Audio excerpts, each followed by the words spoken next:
All right. Hey, everybody. So, welcome to the DLO after the show.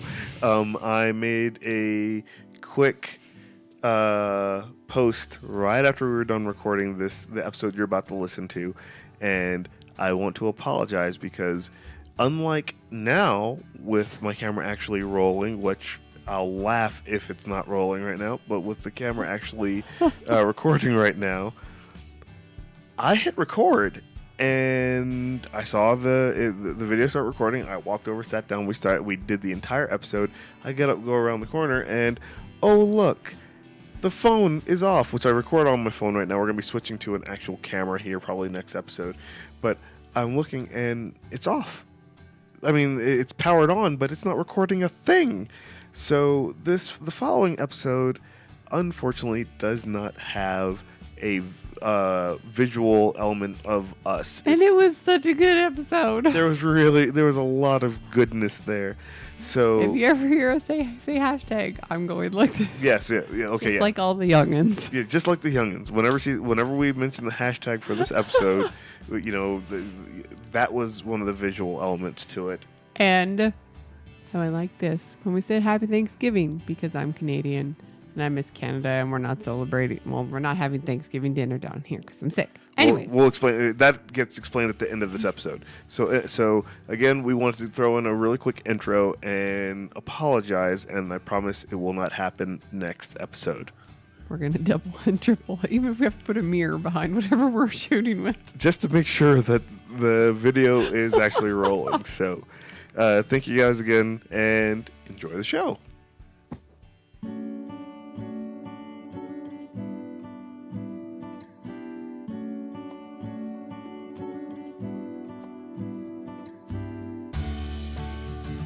Ready? All right, let's go. All right, welcome. I'm leaving that in.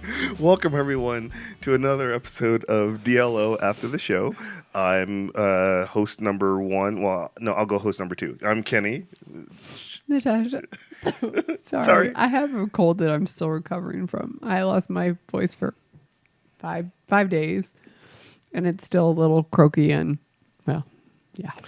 So tonight we did the first episode of the shortened version of Signed, Sealed, Delivered.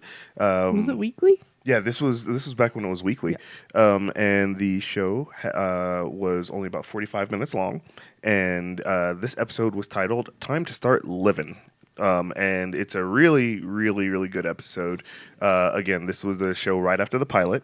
If you have not had a chance to go watch it yet, and this is your first, if this is your first time watching anything Signed, Sealed, Delivered, or if you're just getting into the show, in a second, I want you to hit pause, go watch the episode, then come back. I'm going to do this every episode until you're all caught up. But now, wait, pause. Welcome back. Okay, so you're back and you're watching the show. Okay, so, excuse me. All right, so this episode was the introduction of Valerie Harper's character, Teresa Capodiamonte. I'm hoping I pronounced that properly, but this was this was after the pilot. They had been picked up for a series, so they just started diving right into the formula of the show, of them getting, opening up a letter and then going and essentially solving a case, connecting the two parties, or at least family and friends of the parties that sent the letter or who was supposed to be receiving it. And this was, again, such an amazing... I'm going to say this every episode, but this was an amazing episode. There's a lot that stands out. We're going to go ahead and give a quick overview of what the episode was.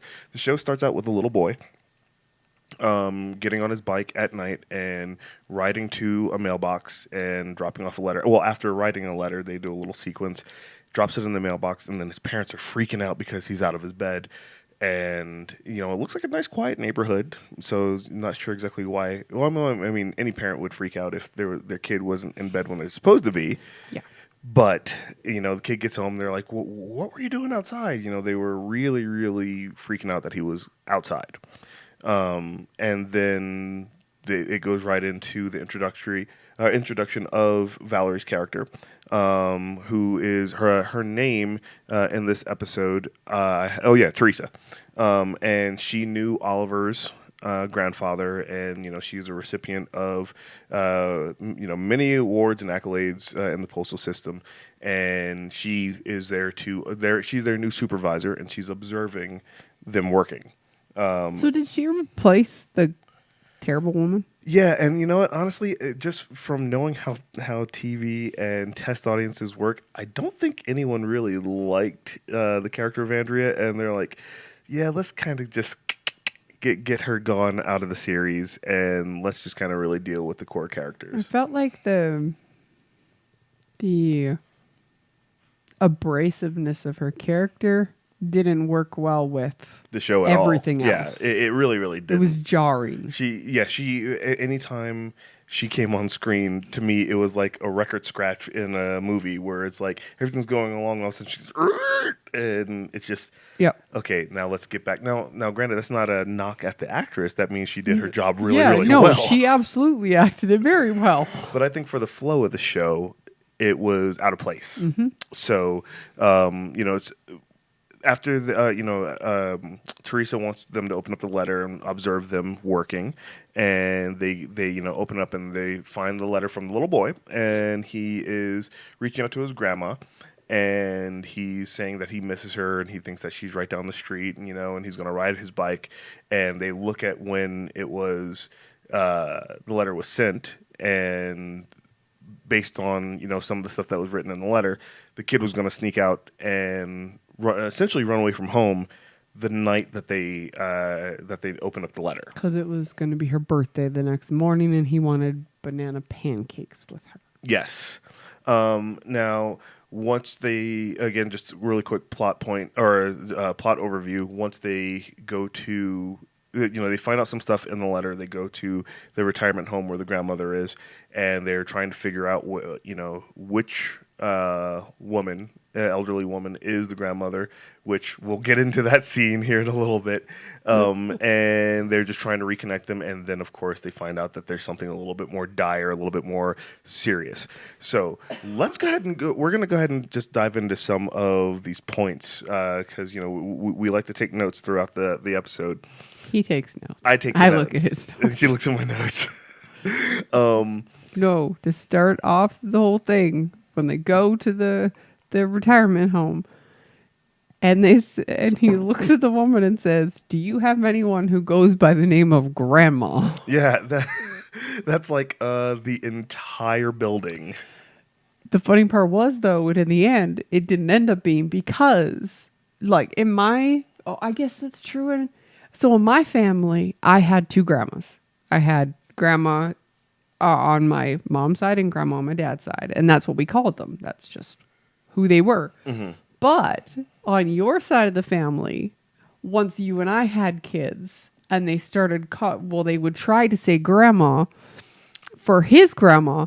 It turned out to be Gra-Gra. So Gra-Gra is what we call her. So as they're going through the building, and some of the names like I've never... Mimi and Nunu and... I don't even remember having them. There was a bunch of them. And the thing is, they've even made commercials about that now, to where I'm trying to remember what commercial it's for, but there is a commercial where...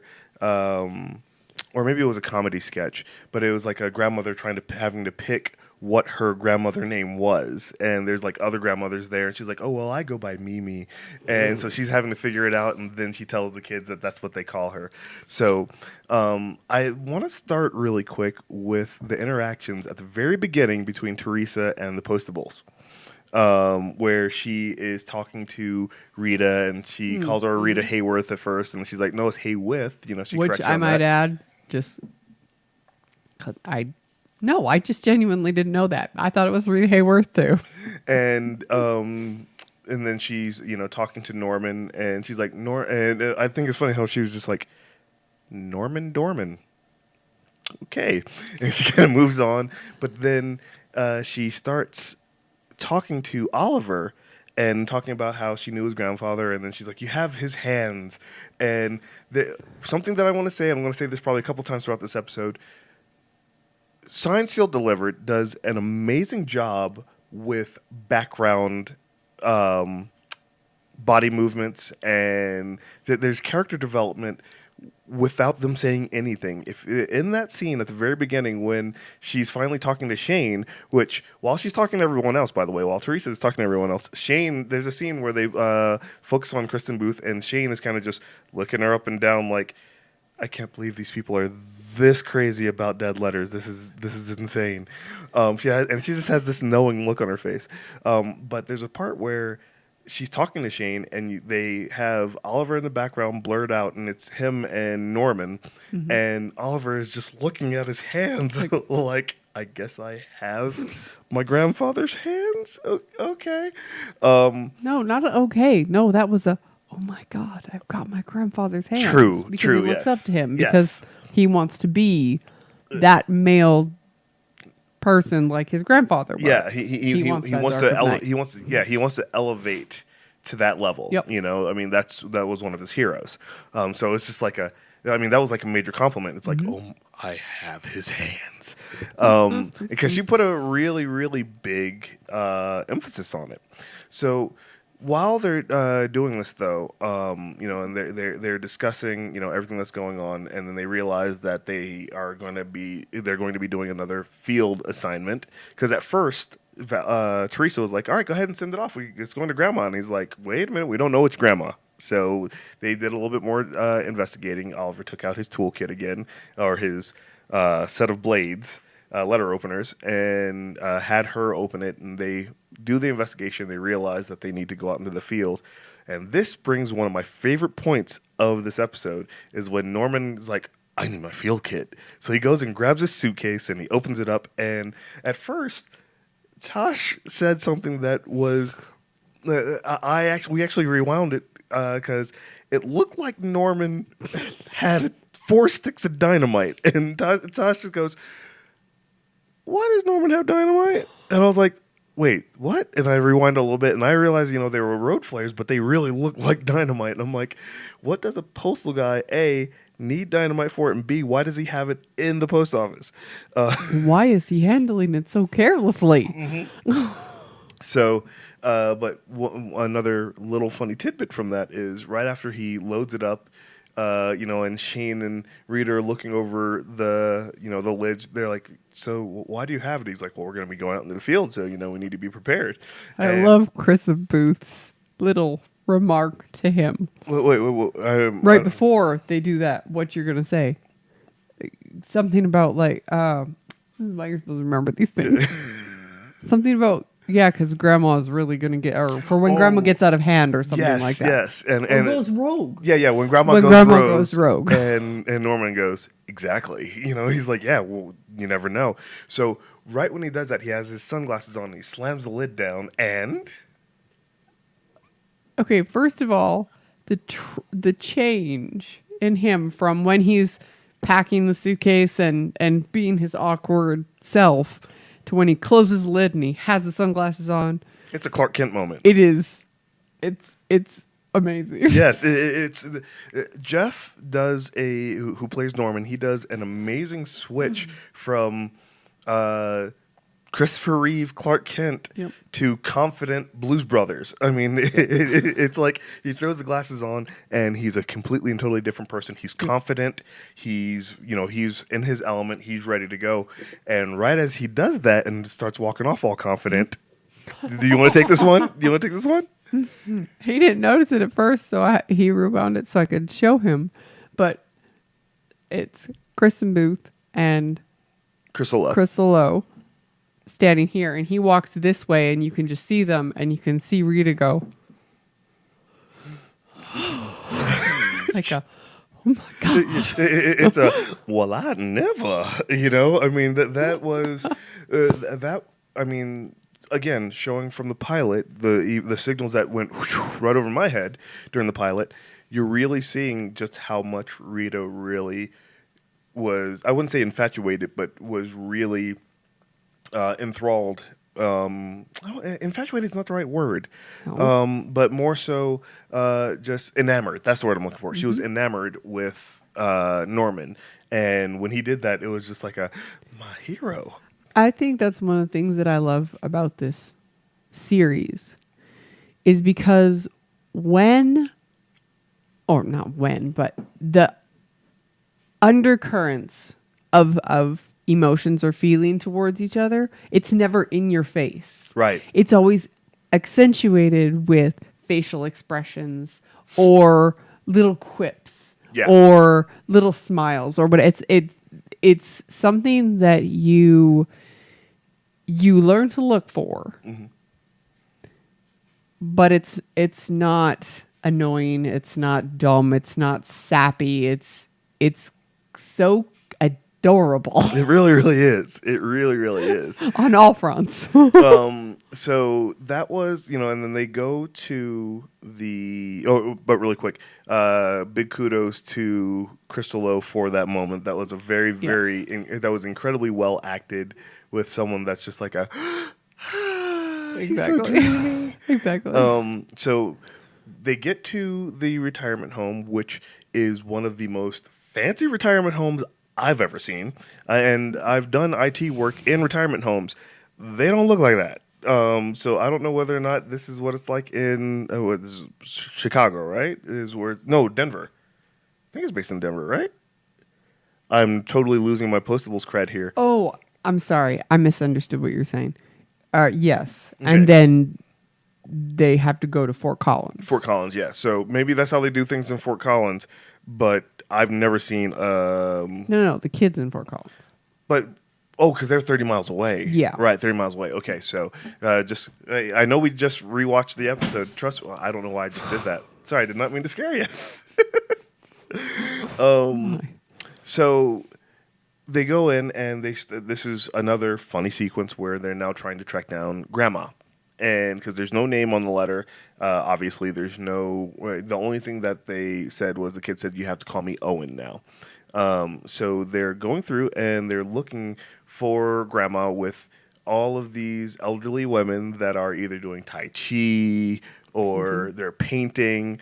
And, Oliver's like, does anyone go by the name of Grandma? And she's like, oh, no, I'm Moo Moo.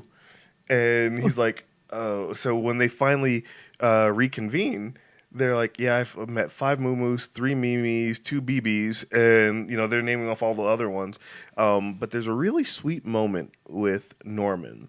Norman finds one of the residents there and befriends her because she has all these stamps. And it's funny, they're supposed to be on this mission, and Norman has a complete and total squirrel moment where he's walking, he's like, those are nice stamps, and he makes a beeline for the elderly lady, and he sits down, and they have an instant connection over these vintage stamps that come from her father. Yeah. Which, being that she looked to be probably 80s, right around her 80s, that means that those stamps were mega old.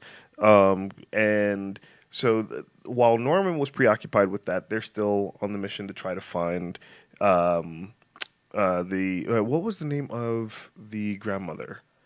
Was it like her actual name? Yeah, I want to say Shirley. I can't remember now off the top of my head, and IMDb is virtually useless, being that they just list every single character from every single episode. So we're just gonna call it Grandma. Forgive us, it's late again. Anyway. So she, she's acting like she has dementia. They finally get to the piano room, and everyone in that room goes by Grandma. And in the letter, it mentions that the grandma's going to have a birthday the next day, and the caretaker, her name is Donna. She's like, don't you have a birthday tomorrow? And I want to say Sheila, not Shirley. I want to say Sheila, but she's like, don't you have a birthday tomorrow? She's like, no, I don't know what you're talking about. She's acting very, very strange, very, very curt. She's either trying to send Donna to get her jacket, but Rita volunteers to go in. And she's not really forthcoming with any information, saying that the letter doesn't belong to her. She's just really dismissive. She's like, essentially, just leave me alone. I'm going to go take a nap.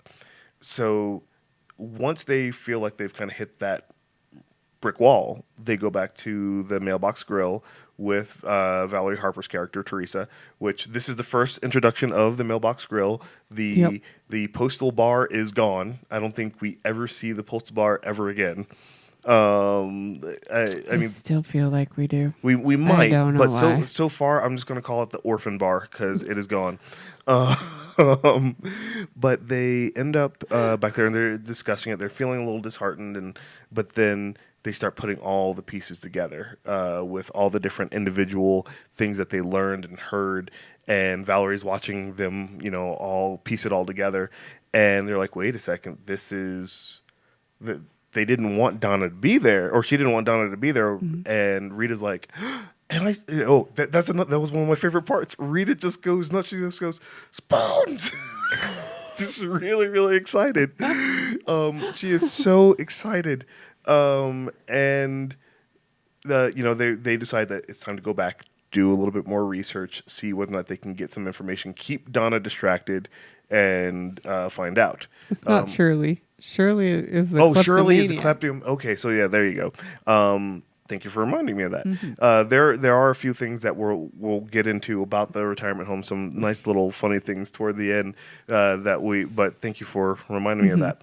So they're in there, and Norman is doing. He's essentially. I'm trying to think of what his portion of the mission was. He was to do recon to find out more about Donna and what other residents thought of. Yep. Rita was the one that was set to stall Donna. Yep. And which again, Crystal Lowe did an amazing acting job on just a little flighty, but just real talkative. And she's like, maybe I just decided to talk to you, and just. It's almost like when she's talking, the doing this. Oh, my glasses don't do that. But pushing on the one side of her glasses, it's like it makes everything believable. Yeah. Because it's like she does this when she's trying to, well, in this situation, when she was trying to come up with an explanation. And it was believable as soon as she pushed on her glasses. Yes.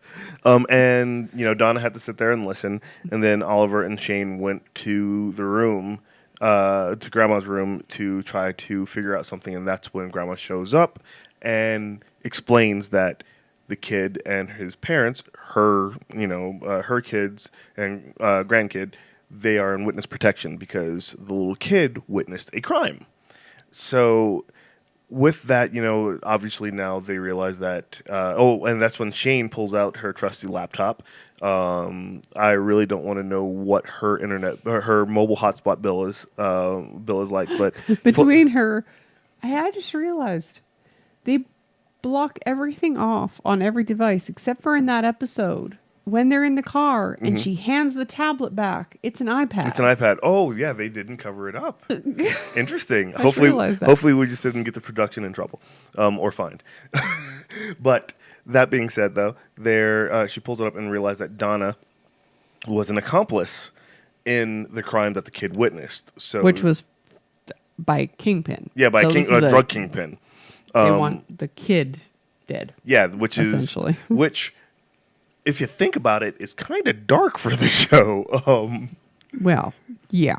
As we get past this part, I was like this. Yeah, because now you're doing. You're remember my happy bubble? This is not a happy bubble. Yeah, well, this is a stressful bubble. We are now stepping out of happy bubble and going into stressful bubble, which consists of covering your face with a hoodie. Or a blanket. So they now have to do grandma prison break. They're trying to smuggle her out, get her out. This is the one I hid my face. Yeah, this is, and Tash was like, and of course I'm sitting here like, are they gonna get her out? Because the thing is I don't know about for him, but for me, again, because of my memory issues, other than a couple snippets here and there, I genuinely did not remember the show at all. I remember the stamps and that sweet lady. Mm-hmm. And then I remembered Donna. And I remember the spoons. And then that was it. I don't remember. I remember just about everything except for the prison break and the ending. which is something we're going to get to in a minute because I absolutely love it. But they're going to get her out. And Donna, of course, confiscates the card. She kind of lifts it off of Grandma without her realizing it. Because she insists on buttoning her coat up and putting her scarf on and telling Right. her to stay warm. And so they get her out, and they're going to go try to find Owen. His name is actually Casey, and to try to protect him, because if Donna finds out where he is, then she can take him out. Which, of course, leads us to the next part, which is they go to the neighborhood that the kid mentions, because he mentions an elementary school. Yeah, and then 3 blocks. 3 blocks within that. So they have that's another thing. The reason why they realize that they only have a small window of time is the kid mentions 9 o'clock is when he's leaving, and they deduce that that's when shift change is. And there's a little funny line by Norman where he says, or maybe they're just going to go grab a bite to eat. That's what they did whenever the feds were staking out the guy who lived in our garage. That is such a throwaway line that has so much meat to it. I mean, it's just like, I have so many questions. Who was the guy? Why were the feds watching him? And why were they okay with him living in the garage? I mean... Especially since this is foster care we're talking about. I didn't even think about that angle. Okay, so foster care is involved with this as well, so... Yeah, because he was, right? He was in foster care from when he was little. Yeah. So this is... we need a prequel show, kind of like Better Call Saul, but it's just like Norman's Garage. Actually, that's a good name for a show. So they, and he says that, and everyone's just like, huh? So they get to the school, and they're like, all right, so they have their plan, which you don't know about at this point. Yeah, you don't know what their plan is. Just everyone's running around. And what's funny is while they're reviewing the plan, they're also kind of they seem like they almost don't remember what their plan is supposed to be, and they're a little disorganized. They're still getting used to working as a team, I think. Shane takes over driving Oliver's car, and he's really, really nervous about it, with good reason, because as she's driving away, Shane, you're not helping the stereotype that women can't drive stick shifts. Yeah, that was, and like while she's driving off, Eric Mabius is wonderful. He just cringes and then goes off as she's grinding the gears. And Norman, he has his toolkit, and he's like, "All right, he goes, aren't you glad I brought it?" And Oliver, gives him a good old attaboy, and then Norman takes off like Forrest Gump. It's just like gone, just gone. You have no idea where he's going. He's just gone. So, what they have Shane and Rita are doing a perimeter. They're trying to, because the thing is in the letter it said at the house where they were staying, his spoon wind chime. Yeah. I was gonna say mobile. I'm a mom. His wind chime is hanging on the apple tree outside of their house. So what they're doing is the whole 3-block radius, which is a lot around the school. Oh yeah, is to find a tree with spoons hanging in it. Yeah, at night, at 9 o'clock at night. So they're looking for that. Oliver disappeared. You don't know what he's doing, but then you see that not Andrea. I'm sorry. See, I'm going to equate all villains with Andrea. Donna is driving to, she has the card, and she's going to go look for the kid because she now knows that he's close to that school. Mm-hmm. She's going to go see if she can find him. And as she's pulling up, you see road flares, and then you see Norman with a safety vest and a hard hat, and and he has his postal badge, which looks very convincing. Go ahead. Did you notice that for how quickly he left and how gone he was, in the background behind him was the school that they shot the running around scene in? They did. That's right. So where did he go, and why did he come back? So, but maybe she had the same idea. Maybe she was like, let me go to the school, and then I'll figure out what the 3-block perimeter is. But why did he run away? He had to set up right there. I don't know. But yeah, so Norman maybe he went to go get matches for the flares. But so they're sitting there, and he gives her a story. It's like, you're gonna need to go. He goes, there's a detour. There's a gas and water leak, and there's up ahead, and it's leaking gas and water. Which I'm like, okay, my other bubble is my embarrassment bubble. So, oh my gosh. So far we have happy bubble, we have stress bubble, and we have embarrassment bubble. We need a 3-bubble shirt. I'm gonna make a 3-bubble shirt for the show. Live in your happy bubble. What's it? Happy? Hashtag? What? Hashtag stress bubble. Hashtag, yeah, for this episode, it is hashtag stress bubble. Yes. So he's sitting there and, he says, the detour is you go down a little bit, you turn right, you're going to find a house with, it's going to have an apple tree and it's going to have a spoon wind chime. Spoon's hanging in it. What guy's going to say, yeah, that's the landmark you're going to look for? And she fell for it. What kind of kingpins? We never did figure out if that was his wife, girlfriend, sister, crony, whatever. She was just an accessory. Kingpins, whatever she is. Accessory. Sorry, I just wanted to say accessory a couple times. Is that dumb to think that someone is going to give her that specific of information that she is going to look for without there being something going on? For her, that's the dumbest henchman because she's just like, thank you, God. Huh. So she goes there. She goes to the house. There's the wind chimes hanging in a tree. So she walks up. She has a fruit basket. She gets to the door and she looks. And this is where the darkest moment of this show happens. She has a gun. She's going to kill the kid. And probably the whole family. The basket on her arm. She lifts the what? Like a shawl or a scarf or something up. And there's a gun. Like, it's a small gun, but it's a gun. Okay, now here's my thing. Okay, now this is the total. I have watched too many like crime drama movies and everything like that. She really is the dumbest henchman because she's going up, she's knocking on the door with the gun at the ready. Is she going to? And she's in the middle of a neighborhood at 9:00 at night. And there's no silencer on the gun, and I know silencers don't really actually do what the movies say. It's like a toot toot. It actually it just compresses that noise, but still, is she just going to fire at the dad, walk in the house like the Terminator, go after the mom and then the kid, and then try to make it out there without people coming out of the house? Like, okay, but again, remember this is FBI surveillance. They just went. Well, in this case, it wasn't a shift change. They went to get tacos, but. That's irrelevant. The most incompetent U.S. Marshals in the world. 9:00. Taco time. Hashtag taco time. Yes. But we're tired. Yeah, we're so tired. But she's sitting there and she's going to, but then she looks over and there's a little bit of a subplot where Norman has a real estate mogul that is in this area. I just got it. So she looks over. She sees that it's okay, babe. I was trying to figure out how it got in the house. Oh, okay. Because he would have gotten the pin and. Yep.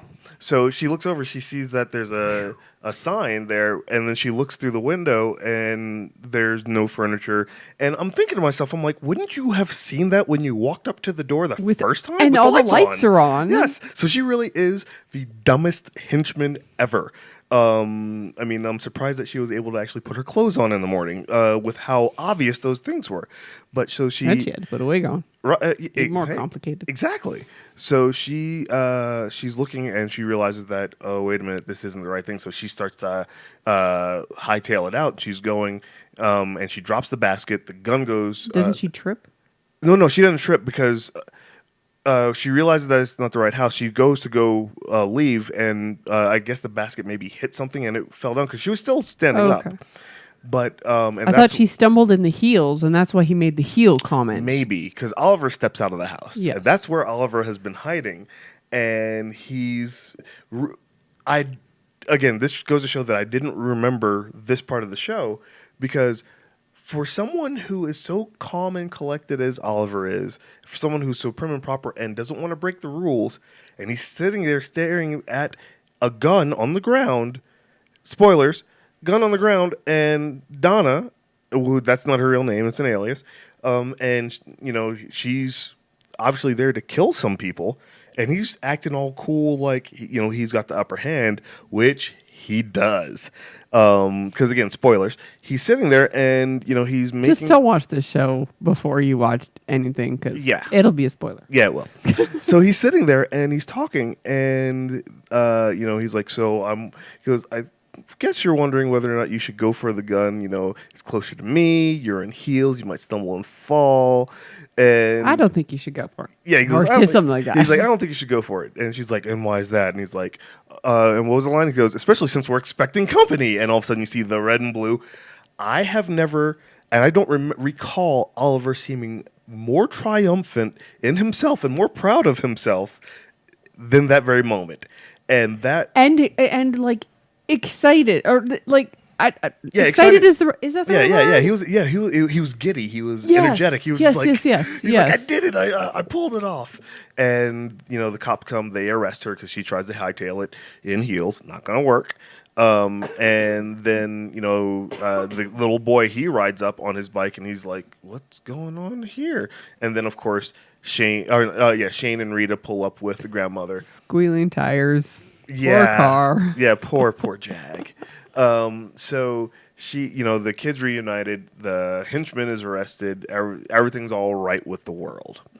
And then they get to eat banana pancakes. They get to eat banana pancakes. Okay, I know that this is part of the. This has nothing to do with the show. I cannot say that phrase without thinking of the song. Making banana pancakes. Yeah. Pretend that it's a weekend. Yeah, I couldn't not say that without finishing it. But there is, once they're done with that, and then the grandma realizes that the production that she was working on at the retirement home, she can't fill in. Yeah, because she's going with them now, and they obviously have to be put back in witness protection. Nobody can know where they're going, blah, blah, blah. And she was the lead of the show. They were doing like a production, yeah. And she's like, well, I can't go back.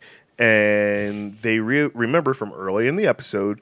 Which was an adorable scene. Like, I loved watching her dance. Valerie Harper was amazing in that earlier scene where she's dancing, and then at the very end she does like the whole over the railing upside down, and she sees them all standing there with their heads kind of tilted like a cat.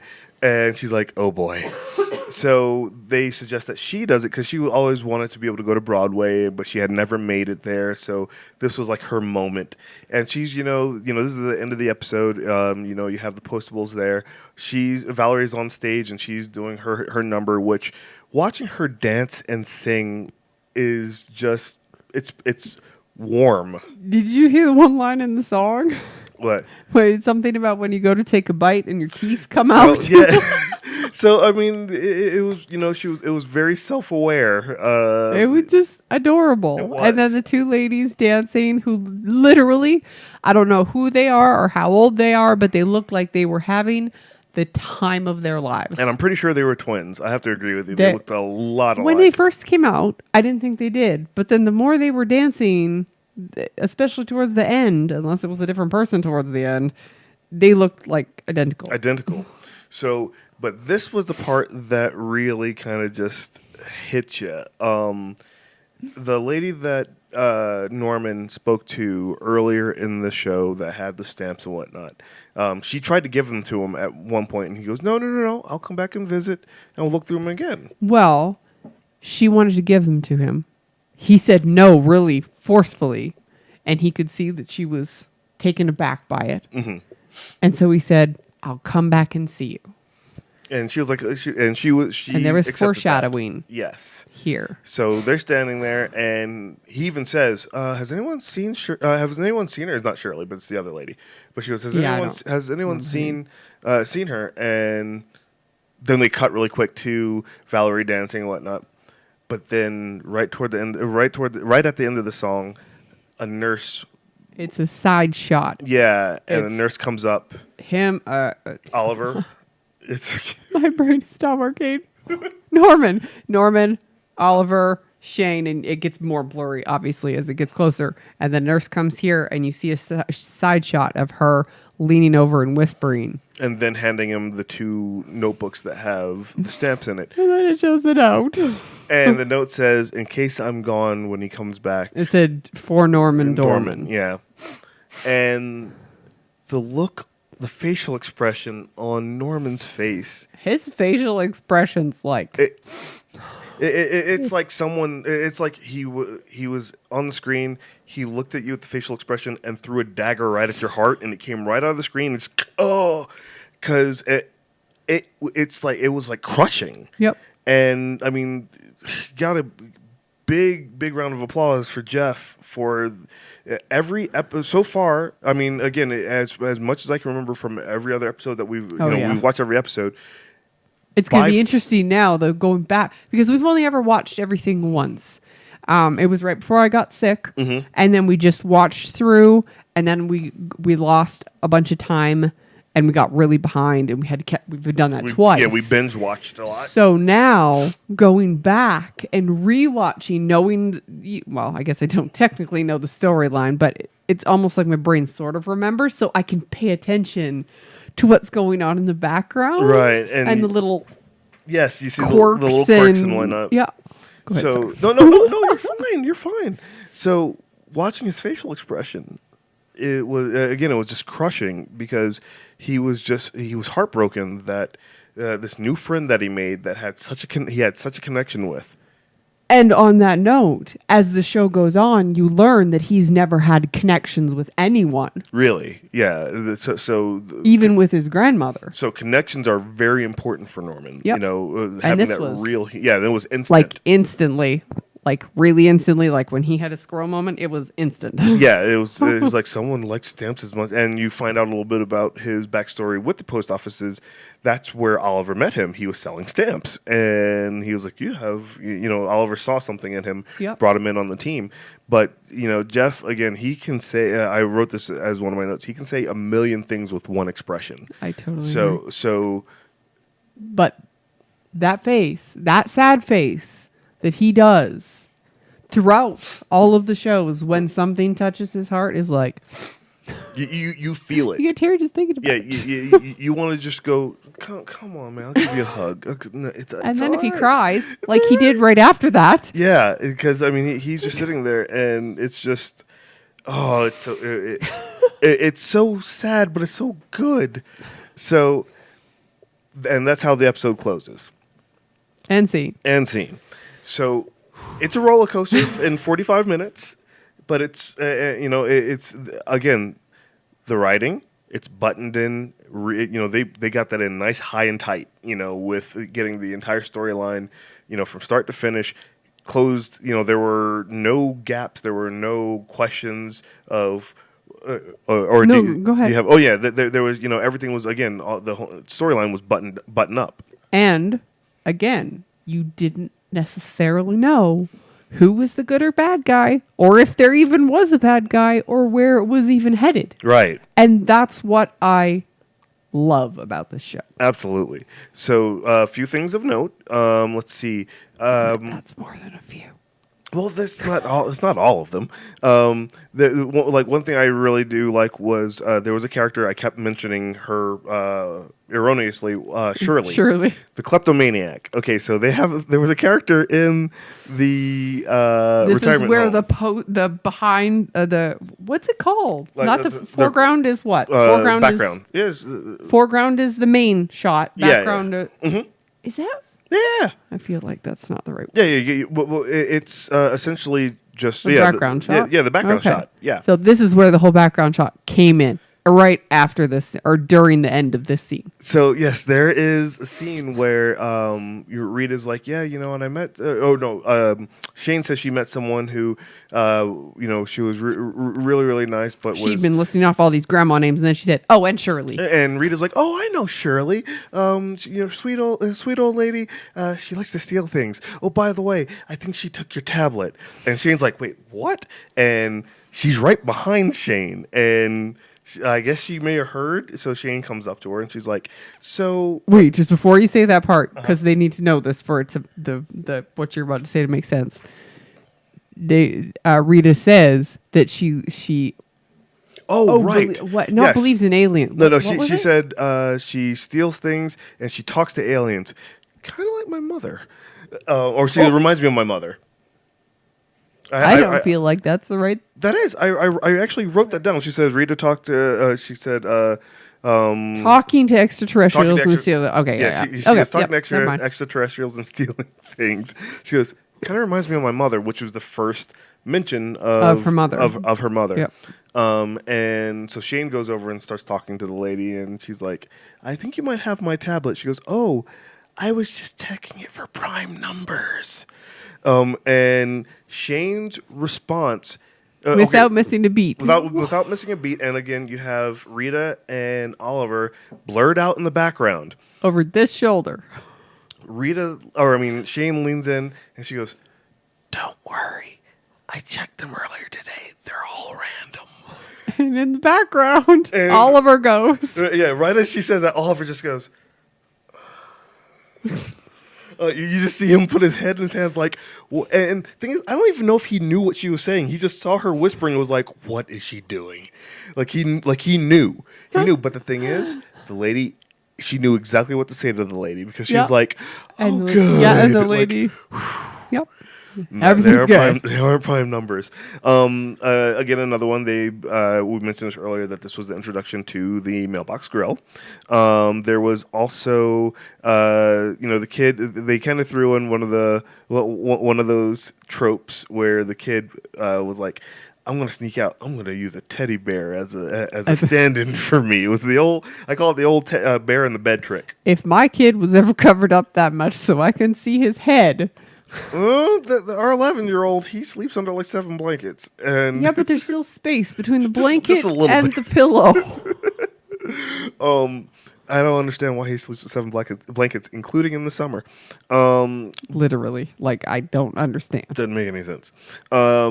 Oliver's grin when he had the upper hand and welcomed the police officers. Yep. He was again Eric Mabius. The look on his face was absolutely perfect. And then there were a few quotes that kind of stood out to me in this episode. At the very beginning, when they're reading the letter, the kid mentions spoons like 4 or 5 times, and there's just one little throwaway line where Shane just goes, "What is it with this kid and spoons?"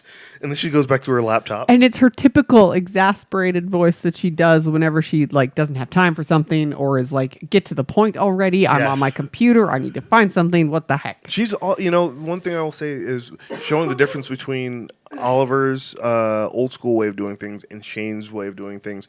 It's kind of a parallel to the world today, to where you have the older school that's like, let's take our time. We don't have to rush into everything.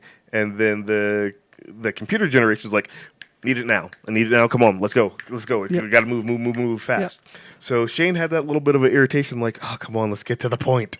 There's another line where Norman, when he was doing his recon on Donna, he's walking around and they go, "What did you find out?" And he just says, "Oh, she." Well, this is where, remember, he's walking down the hallway and he hears someone call his name, and it's the lady with the stamps. She's sitting in a chair, and he ends up sitting and talking with her. So he doesn't get much information, but he does find out. He finds out. He says, "She's not really all that nice, and she wears white after Labor Day," and he walks off.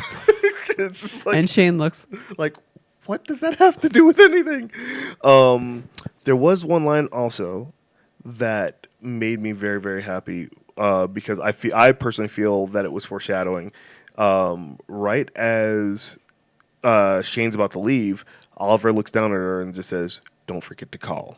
And it was this. There was something in his voice, and this is coming just from a guy's perspective of, I want to make sure that you're okay. Don't forget to call, just to let me know where things are at, how things are going. But all he had to say was just, "Don't forget to call." And then, she took off. What?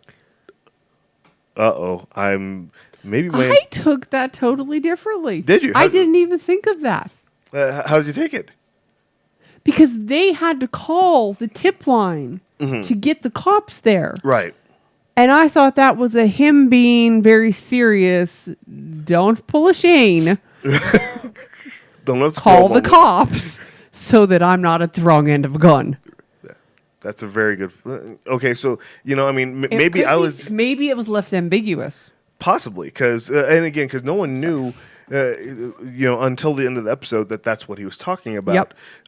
But and actually, for full transparency, I didn't realize that until you just said that, because I didn't, think backwards of that's what he was saying, telling her to call the cops. I thought that was just a serious check in with me.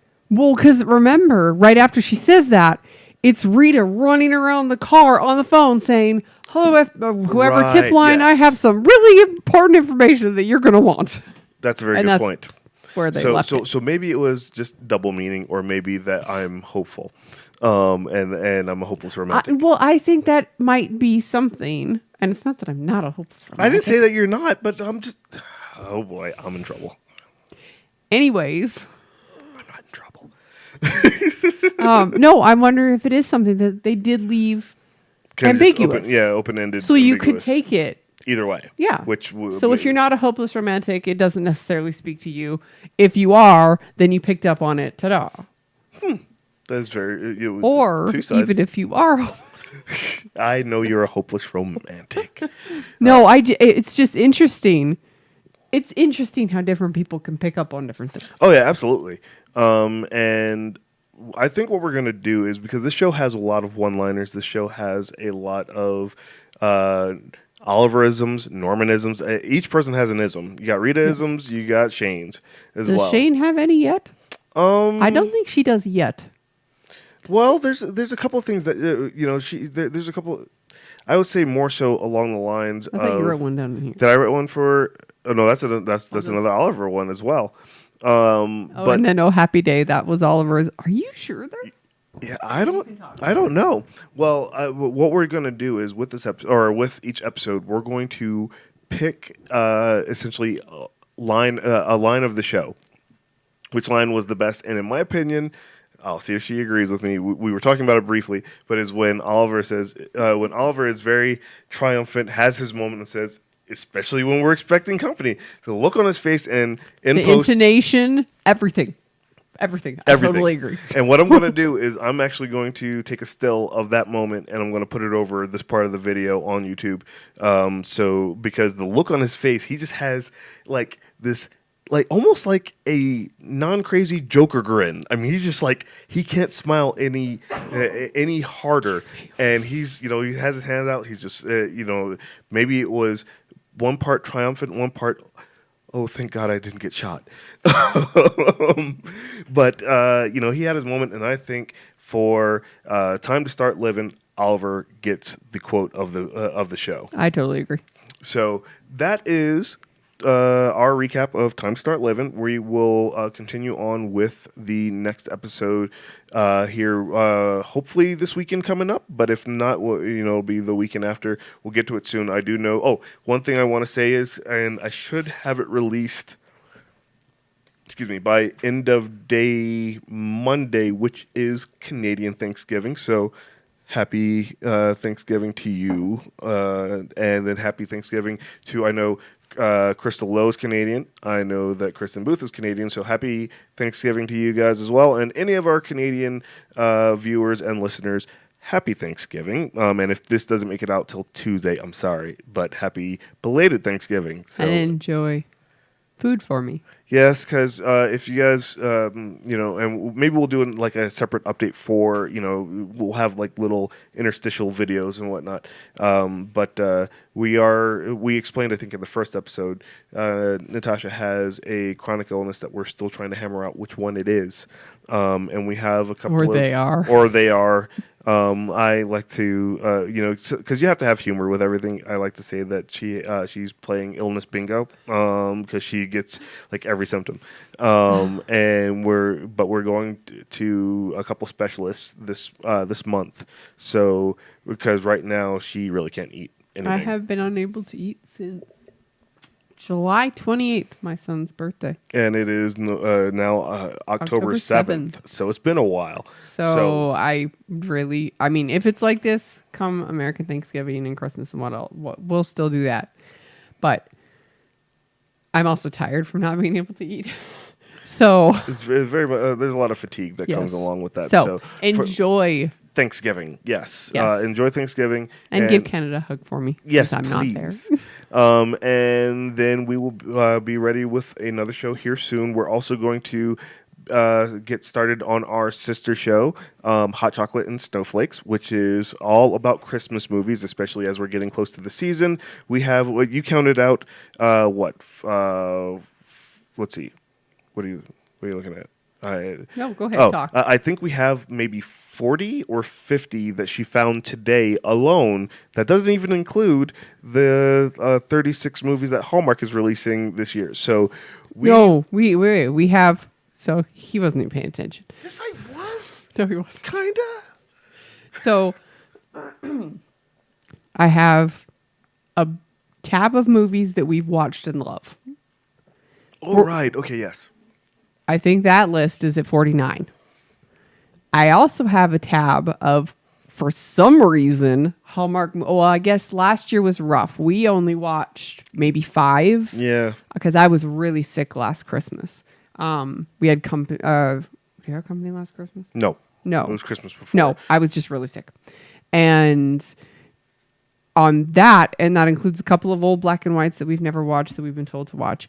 I think that one has 30 that we've never watched. That doesn't include the 36. The 36 for this holiday which up. That's a lot. That's a lot of shows. So that's going to give us a lot of shows throughout the entire year to recap. Because that one, well, both of these are both going to be year round. Yep. Because so Hot Chocolate and Snowflakes, being that it is a Christmas show, just think of that show as you dipping your big toe in a Christmas pool throughout the year, and then whenever it's November, December, you can just jump right in.